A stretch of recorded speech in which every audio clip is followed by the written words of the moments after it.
After our bathtub push-to-close drain broke, likely from setting a bucket on it, I realized the drain itself was already old and probably weakened over time.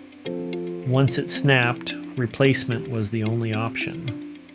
Here's the new drain assembly. This one comes with a rubber gasket that seals against the underside of the tub. In the past, these were typically installed using plumber's putty, and I've replaced this drain before using putty as well. To start, you need to remove the metal cap on the stopper. It simply unscrews, but if it hasn't been removed in a long time, it can be very tight. It may feel like it doesn't come off, but it does. Once the cap is off, there's a screw underneath that allows you to remove the stopper from the drain. To remove the actual drain body from the tub, you'll need a drain removal tool, sometimes called a drain auger or drain wrench. I've removed this drain a few times before, mainly to snake the drain, so it came out easily for me. If this is your first time, expect it to be tighter. The screwdriver through the tool helps add leverage. I previously had a major clog in this drain, which I removed with a snake. I'll link that video at the end if you want to see that process. I'll also include links in the description for the replacement drain, the drain removal tool, and plumber's putty in case your setup requires it.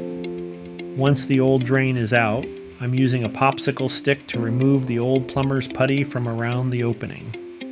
Be careful to scrape away from the drain so nothing falls inside and causes a clog.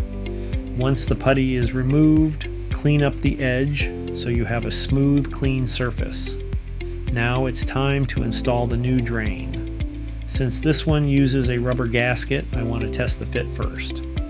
If it doesn't seat properly, I can remove the gasket and switch to plumber's putty. But these are designed to work as is.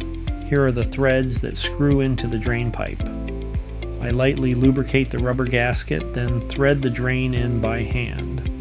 Once it starts to get snug, I insert the drain tool and tighten it further. When it gets tight, I use a screwdriver for extra leverage. I'll zoom in here so you can see the rubber gasket compressing evenly, creating a clean, water-tight seal. Because of that, there's no need for plumber's putty in this case. It's simple, clean, and very effective. After installing the drain flange, also called the tub drain body, we can install the push-to-close or toe-touch stopper. This piece threads directly into the drain body. Start by threading it in by hand, then use a screwdriver to snug it down securely. This next part trips a lot of people up. The top cap of the stopper also screws on. If it's never been removed, it can be very tight. Use a towel or a good grip and turn it counterclockwise to remove it. To reinstall, just thread it back on clockwise. Test it by pressing it open and closed, and that's it. The drain is fully replaced. It really is that easy. Anyone can do this with the proper tools. Thanks for watching, and I hope this video helps.